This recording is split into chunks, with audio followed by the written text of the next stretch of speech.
tonight we follow Lighthouse keeper Aidan through a single night of quiet watchfulness.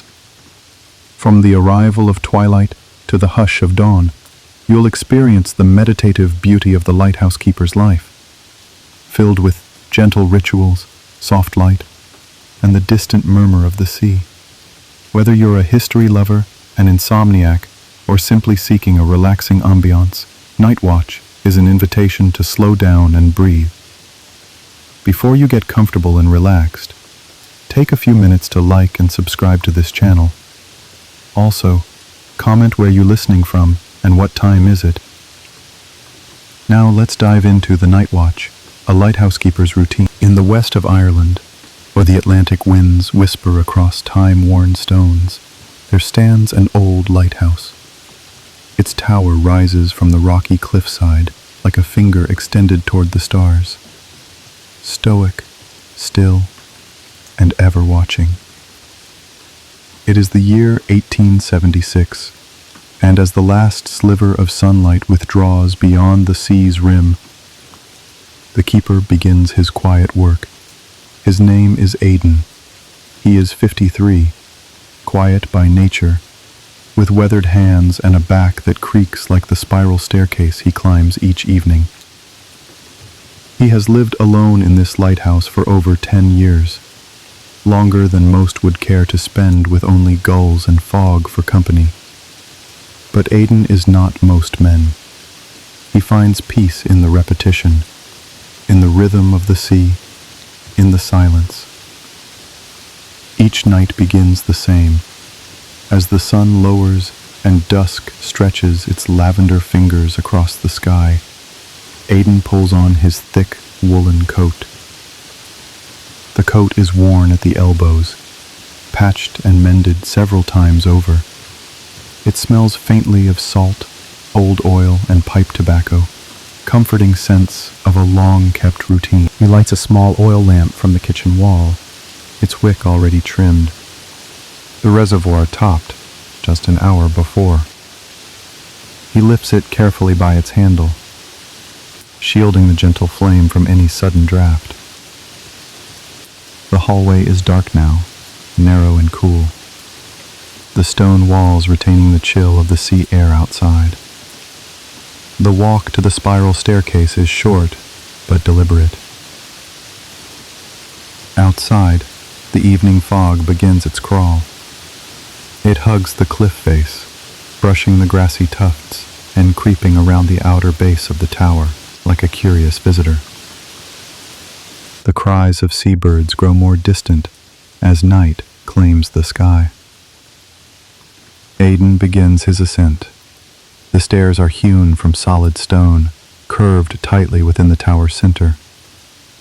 A simple iron rail spirals up with him, cold to the touch, slightly damp from the day's condensation. With each step, his boots produce a soft scrape on the stone, steady and unhurried. He carries the lamp in one hand, the other resting gently on the railing. His breath, calm and even, echoes softly in the narrow space. The climb takes several minutes, not because of its length, but because of the care he takes in every movement. There's no need to rush.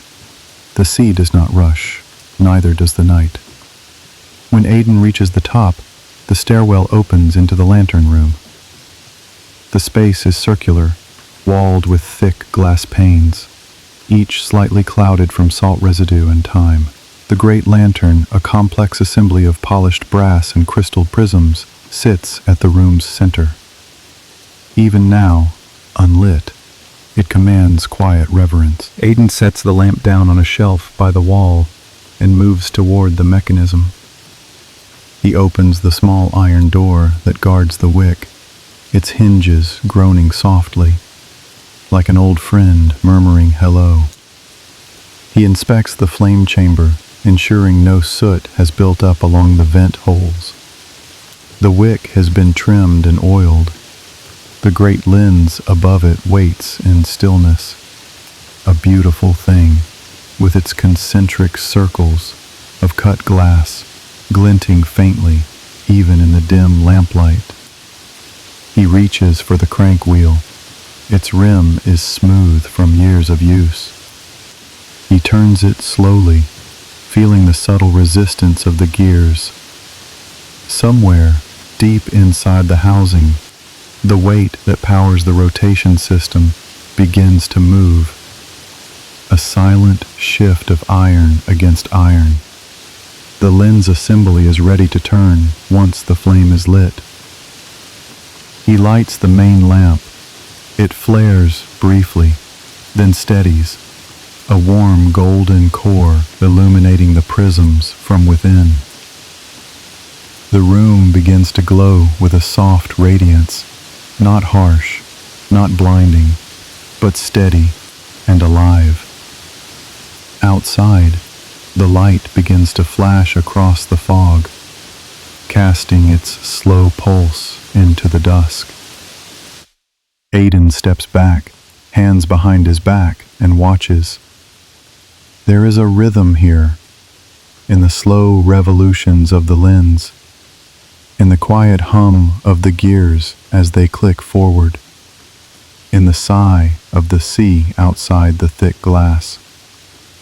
Time seems to slow in this space, not stopping, but breathing more deeply, as if the lighthouse itself were alive, gently inhaling and exhaling with the tides. He walks once around the lantern, checking each glass pane for clarity. One is streaked faintly.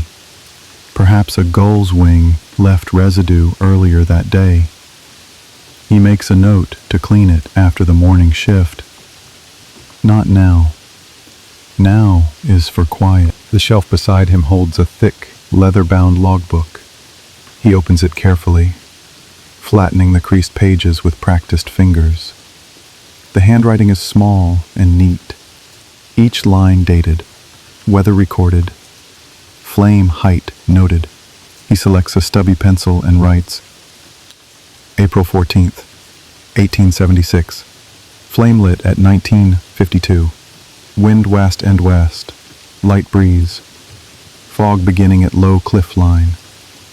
Visibility 300 yards. Rotation system functioning. No anomalies. He sets the pencil down, closes the book, and then he simply listens. The lantern hums. The sea murmurs. The old stones settle against the shifting temperatures of dusk. For the next several hours, Aidan will remain awake, checking the flame every 30 minutes, winding the mechanism again just past midnight. He will record wind speed, check the fog levels, and watch for passing vessels, though few pass this stretch of coast now. And yet, the ritual remains. And yet, the ritual remains. He looks to the western pane. There, the last remnants of sunlight leave a faint, coral tint at the horizon. The sky above is pale slate, streaked with soft clouds that seem to glide rather than move. Far below, the sea crashes gently in rhythmic bursts against the rocks. It is lonely here, but not empty. Every sound, every creak and gust, every flicker of the lamp is part of something whole. A slow, ancient ballet between light and dark, sea and sky. Aidan returns to his stool beside the mechanism. He leans back, resting one hand gently on the warm iron housing. His breathing slows. His eyes half close. But he does not sleep. Not yet. His thoughts drift. To his father, once a fisherman. To the village market he visits once a month. To the letters from his niece in Galway, who writes in a looping, joyful hand. He is alone, but not unloved. And so the night begins, with the quiet lighting of a lantern, with the soft turning of a wheel, with the gentle watch of a man whose heartbeat has long since matched the rhythm of the tides. The sea sighs again, long and low. The lantern pulses its light across the deep, and the keeper watches, just as he did the night before, just as he will the night after. The sea is never silent. Even in its gentlest moods, it speaks. Aidan sits quietly in the lantern room, the warm pulse of the great lamp rotating beside him. The thick glass panes curve around him like a shelter of light, softly reflecting the golden beam. The keeper's stool creaks gently as he leans forward, lifting his oil lamp and rising from his seat. He makes his way toward the western-facing pane, the one with the clearest view of the tide. Outside, the sky has darkened, not to black, but to a deep, velvety blue, the kind of blue that seems to drink in sound. Faint mist clings to the jagged rocks below, curling and shifting like old smoke along the cliffs. The tide is in retreat. It pulls away from the shoreline with a soft hiss, the pebbled beach momentarily exposed in the silver glow of moonlight. Here and there, seaweed lays draped across stones like strands of hair, glistening with brine. The sound is soft, constant, the susurrus of moving water meeting still earth. Aidan watches. He has seen this countless times, the dance between tide and stone, yet it never ceases to hold his attention. Every night is the same in rhythm, but never the same in detail.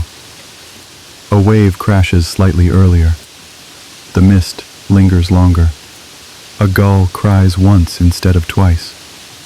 These are the brushstrokes of nature's endless variation. He notes the wind next. Lifting the small latch, he opens the window slit built into the thick wall, allowing a pocket of sea air to enter. The scent is sharp and clean. Salt, kelp, distant fish. It fills his lungs like old memory. The wind tonight comes from the west-northwest, gentle but constant. He removes a small brass anemometer from the wall and holds it toward the breeze. Its tiny cups spin lazily. Aidan squints, then smiles softly. A light breeze, perhaps 3 or 4 knots. He sets the instrument down and reaches for his logbook once again. Wind, WN with. Gentle. Barometer steady. Fog low. Visibility 300 yards. He pauses. Adds one more line. Tide retreating. Swell gentle. Outside, the waves whisper on. There is something sacred in this moment, in standing watch not just over the flame, but over the waters themselves. The sea gives no warning, it offers no apology, but it does offer signs, if one listens. And Aidan, he listens. He knows the smell of a coming storm, the strange quiet that sometimes precedes lightning, the odd way the gulls will flee inland before a squall. He knows the sea's moods, as one knows a friend's silences. And tonight, the sea is in a contemplative mood. He lingers at the window. Down below, if one were standing on the rocks, they might hear the occasional distant splash, the kind made not by waves, but by creatures of the deep, returning to night's business. Aidan has seen seals here, and once, many years ago, the faint flash of a dolphin's back. But tonight, only shadow and sound. Still, the water breathes. It moves in long, slow inhalations, pulling in, then letting go, over and over again. There is no violence in it, only repetition. Like a cradle, rocking in time with a lullaby known only to the earth. The keeper closes the window gently. The latch clicks into place with a small, satisfying sound. He walks slowly back toward the center of the room. The lantern mechanism continues its quiet turning, each revolution timed. to sweep the light out across the ocean. Every 20 seconds, the lens catches the beam, bends it, and sends it forward, out into the night, like a whispered reassurance. You are seen. You are guided. That is what the lighthouse says to the sea. Aidan takes a seat again and allows his thoughts to drift. In the corner of the lantern room rests a wooden barometer, a tall, slender instrument of glass and wood, with a thin column of mercury trapped within. He rises again, walks to it, and taps it gently. The mercury holds steady, a calm reading, no sudden drop to suggest weather's change. He nods, makes another note in the log. The flame remains steady, the glass panes clear. The sea, though shifting, offers no threat. And still, he watches. Time passes differently here. There is no ticking clock in the lantern room. No chiming hour, only the lens, turning, the waves, returning, the light, pulsing out into the dark. Outside, a faint rain begins to fall. It comes softly at first, light pinpricks against the curved glass. The sound is barely more than a whisper, like fingertips brushing vellum. It does not surprise Aidan. The west coast always invites its mists after nightfall. He watches as droplets collect at the base of the window, forming rivulets that streak downward like tears. The moisture distorts the outside world slightly. Rocks become blurs, the sea a shimmer. But the lantern's light cuts through, undeterred. Inside, everything remains warm, dry, and slow. Aidan stands for a moment in the center of the only the rain, only the tide, only the whisper of the wind. He lets out a slow breath and returns to his seat. This room, this warm, glowing circle at the top of a stone tower, is both his workplace and his sanctuary. The rest of the world falls away here.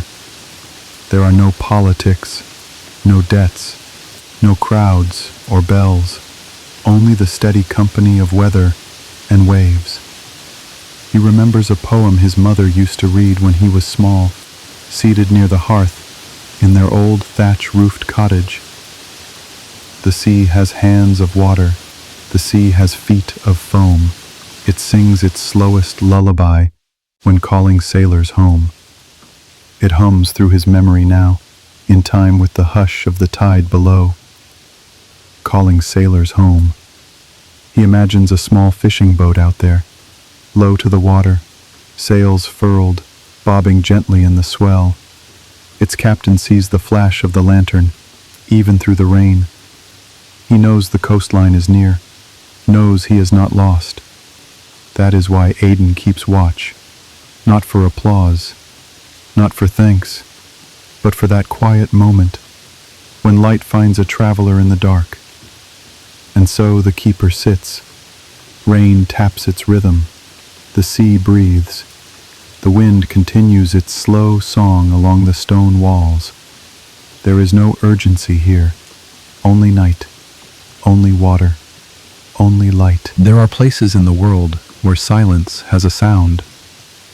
Not the kind of silence that is truly empty, but the kind that holds small things, distant things, whispers, echoes, time. Inside the lantern room of the old lighthouse, Keeper Aidan remains still. He has finished his weather notes, tended the flame, and settled into his evening watch. The rain continues lightly, tracing invisible paths down the outer panes. The tide has reached its lowest breath, and now begins to turn. He listens. This is a place of sounds not often heard. Soft sounds, patient ones. Nothing in this tower rushes. Nothing demands. The noises here come like old companions, returning night after night, with no need to explain themselves. The first, of course, is the lantern itself. Its great brass lens rotates slowly, the machinery beneath it murmuring in quiet rhythm. Aidan has grown so used to its music that he can feel when it shifts.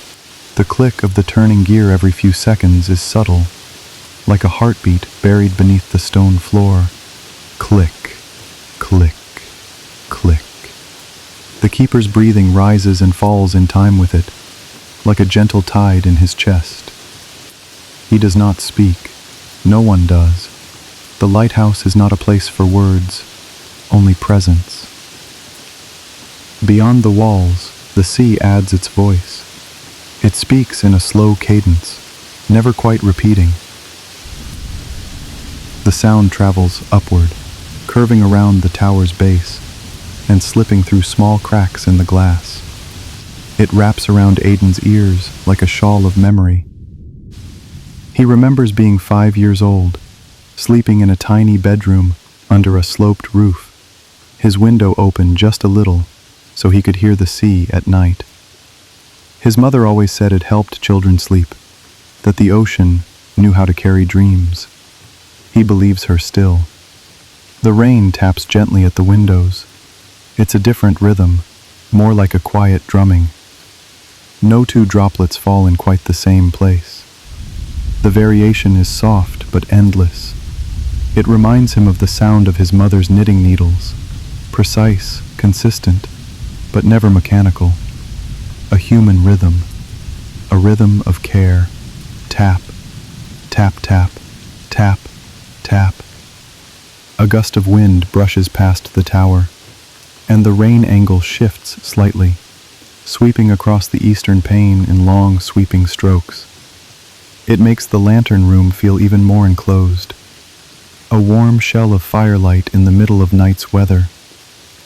Aidan rises. He crosses slowly to the southern pane and opens a small brass vent to listen more closely.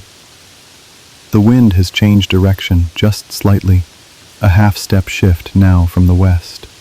He notes it in his mind, but does not write it down. It's not urgent, just part of the conversation. He stands still and lets the wind speak. It hums against the vent, creating a low, rounded tone. The stone walls vibrate slightly. It is not loud. It is not frightening. It is like the low note of a cello played in another room. Resonant, comforting.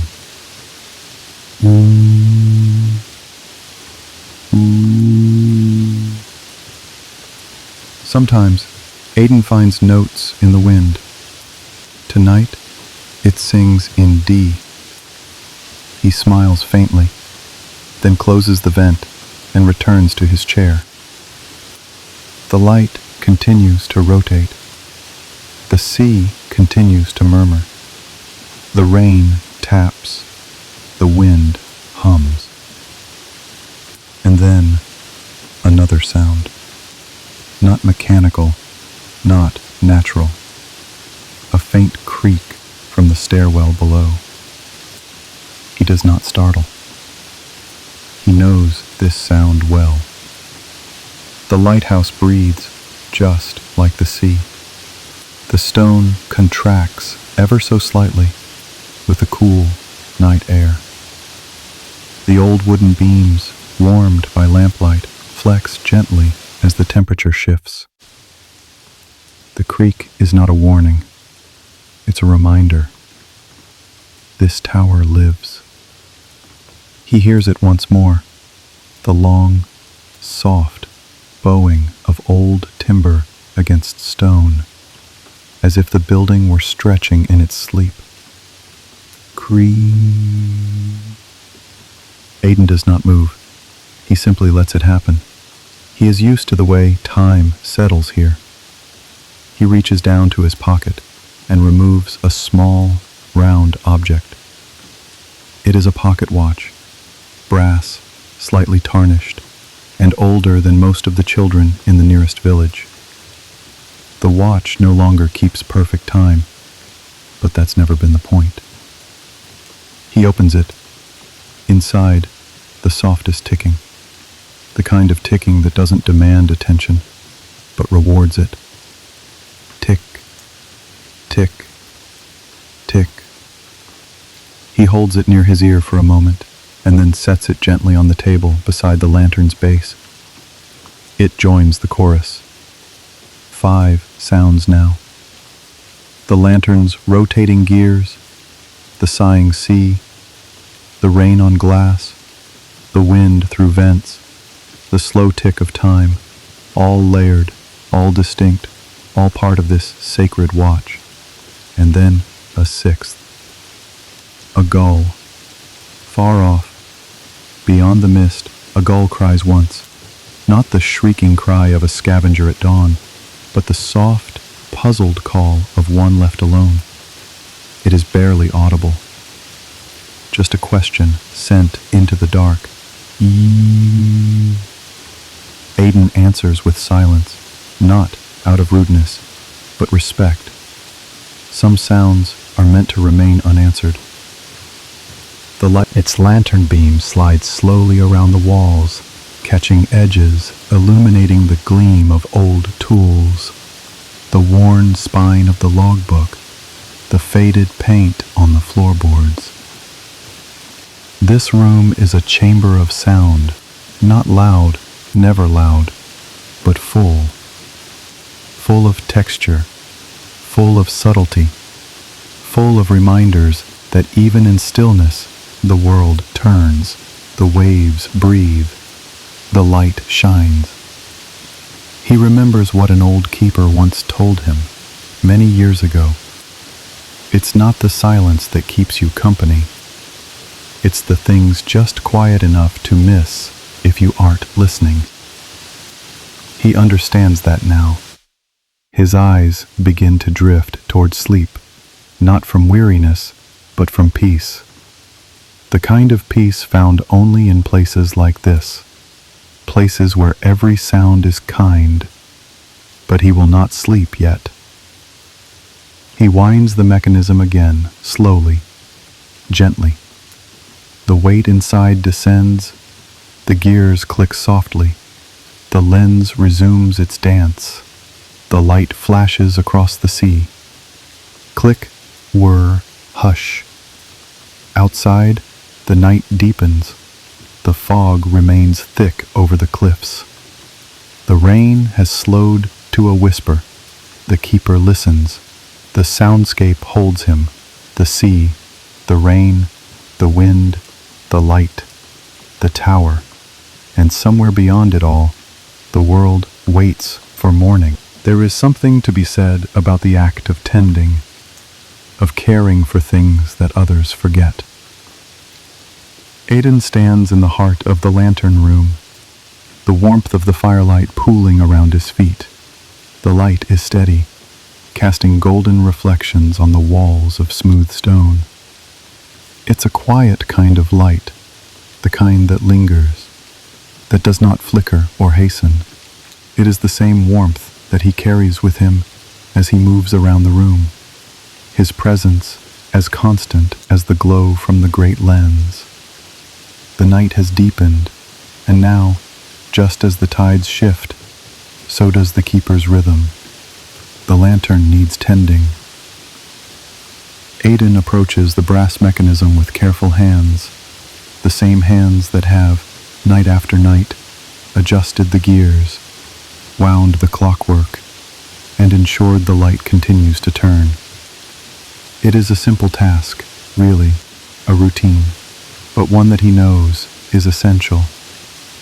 For without the light, the sea becomes a vast unknown, and the shore a shadow of danger. It is the light that keeps the line between safe and lost. He checks the flame first, bending down slightly to look into the heart of the glass lantern. The flame burns steadily, yellow and calm, its warmth glinting on the brass. He feels a wave of satisfaction, knowing it will burn through the night and into the morning, but even a steady flame must be tended. He reaches up slowly, grasping the wick trimmer. It is a tool made of brass, worn but carefully kept. Its shape simple and elegant in its function. The wick is gently trimmed to ensure the flame does not grow too high nor too low. The flame must be neither harsh nor weak, but steady. It is a small task, but it brings order, and with that, peace. The trimming sound is soft, the quiet snip of the scissors meeting the wick. It is a sound of care. Snip, snip, snip. Aidan watches the flame for a moment more, ensuring the trimming is just right. The flame flickers briefly, as if acknowledging his work, then settles again, glowing softly in the glass. It is a moment of quiet satisfaction. The small, necessary things, the tending of the light, feel deeply important here. He then turns to the mechanism beneath the lens. The gears are exposed now, their brass shine polished by years of use. Aidan has become well acquainted with them over the years. He knows their hum, their pulse. He listens closely as he approaches, ensuring the movement of the gears is even, uninterrupted.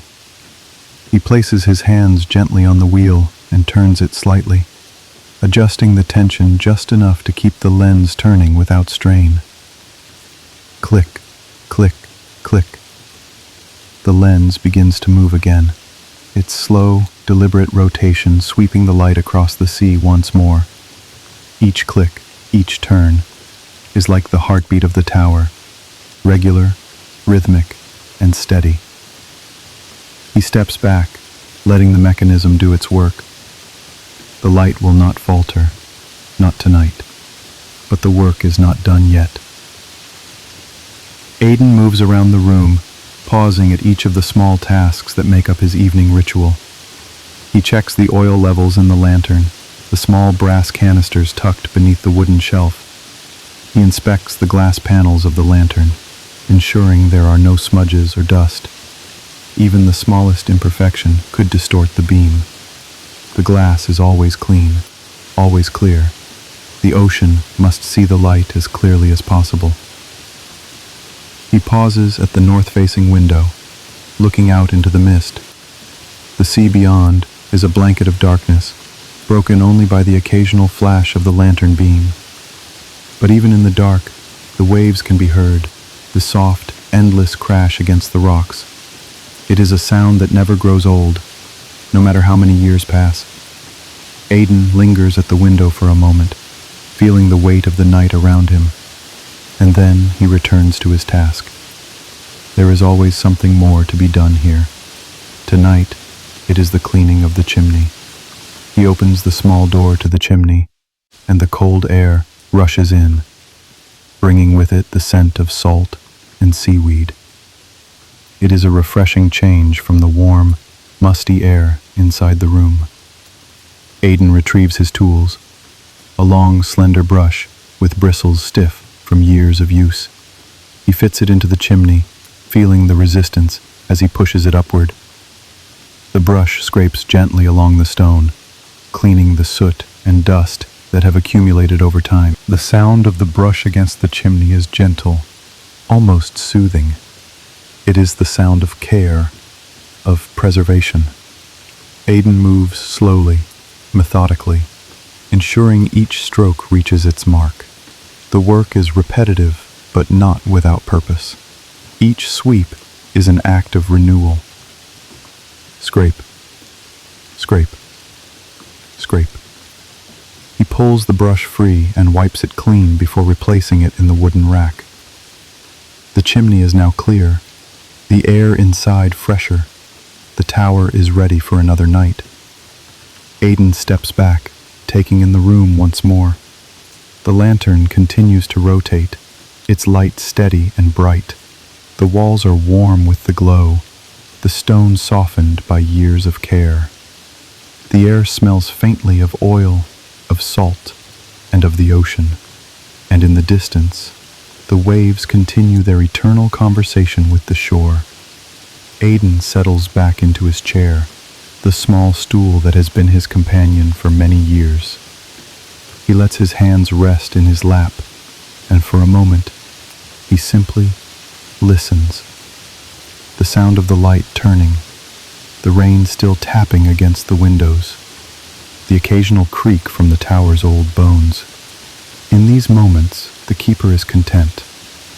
There is no rush here, no urgency, only the slow, deliberate care of the lighthouse and its keeper, both working in harmony to keep the sea at bay. He looks down at his logbook, running his fingers over the pages. His entries are simple, each one a record of the steady passing of time, of the small duties that make up the keeper's life. Oil levels steady, lantern light bright, mechanism smooth, no interference. He closes the book, placing it back into its wooden box on the shelf. The work is done for the evening. Now only the quiet remains. Aidan takes a deep breath and leans back in his chair.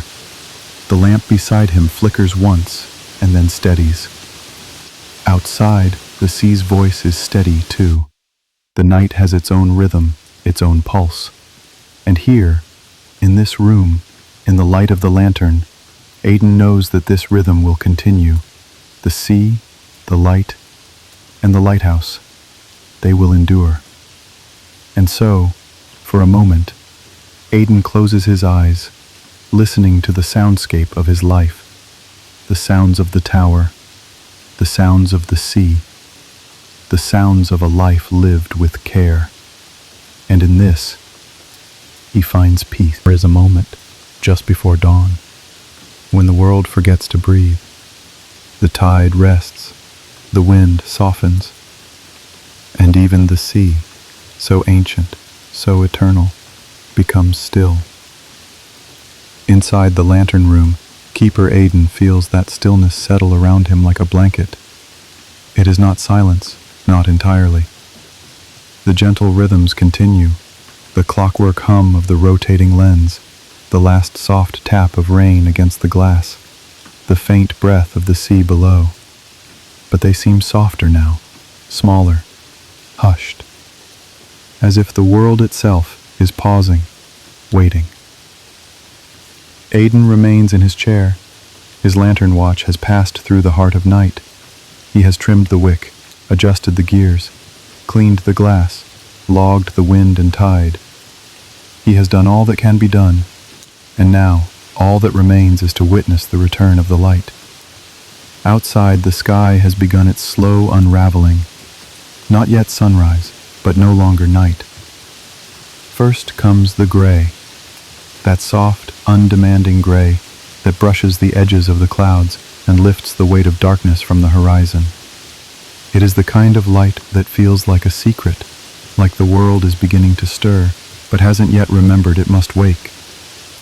Aidan walks to the eastern-facing window. From here, he sees the faint outline of the sea begin to reveal itself. The water, once a black expanse, now shimmers in muted steel, silver-gray with streaks of violet and blue. The waves are still there, still moving, but gentler now, smaller, more reflective. He opens the small window hatch and leans slightly into the fresh air. The breeze is lighter than before. The scent of salt has faded into something new, something cooler, softer, tinged with the earthy trace of morning dew. Far inland, unseen, the trees are likely just beginning to sway, their leaves reaching for the coming warmth. Aidan listens. The sound of the sea is quieter now. Not gone, but subdued, like a lullaby reaching its final note. The rain has stopped entirely, leaving only the occasional drip of water from the tower's eaves. He can hear birds now. He rises once more and descends the narrow spiral staircase, each step familiar beneath his boots. The air grows slightly cooler the farther he descends. On the lower level, the oil room sits in quiet shadow. The brass containers are still, reflecting the golden light that now filters faintly through the small window. He walks to the logbook table. Here he opens the final page for this shift and writes carefully and deliberately, "Dawn, lantern extinguished, 4:57, wind calm, visibility clear, no passing vessels noted." He sets down the pen, closes the book, and smooths the cover with one palm. Outside, the morning continues to rise. He opens the front door of the lighthouse and steps onto the stone threshold. The air greets him, clean, sharp, and filled with the light sound of distant waves. The sky has opened fully now. It is day. A soft day, perhaps, but day nonetheless. The sea glimmers, not with the fiery brightness of noon, but with the pearly sheen of early light. The waves move as they always do, but slower, more considered. The mist has lifted slightly, revealing the long stretch of coastline, jagged and wild, where water meets earth in ancient rhythm. Aidan looks out and sees what he always sees. No ships, no boats, no sails, just the ocean, breathing. But he knows they pass, often unseen, often silent. He turns, re-enters the tower, and begins the quiet process of cleaning and storing the tools. The wick trimmer polished, the oil canisters wiped clean, the gears checked once more. Each action is slow, not from tiredness, but from respect. It is care, not labor. The same kind of care given to a well-loved book, or the folding of a child's clothes, or the last few notes of a lullaby sung to someone already asleep. The lighthouse rests, so does its keeper. Aidan takes one final look at the lantern room, now bathed in golden morning light, and then descends to his quarters. His duties are complete. The day belongs to others now. He will rest until the sea calls again. And when it does, he will answer, with oil, with light, with silence, and with care.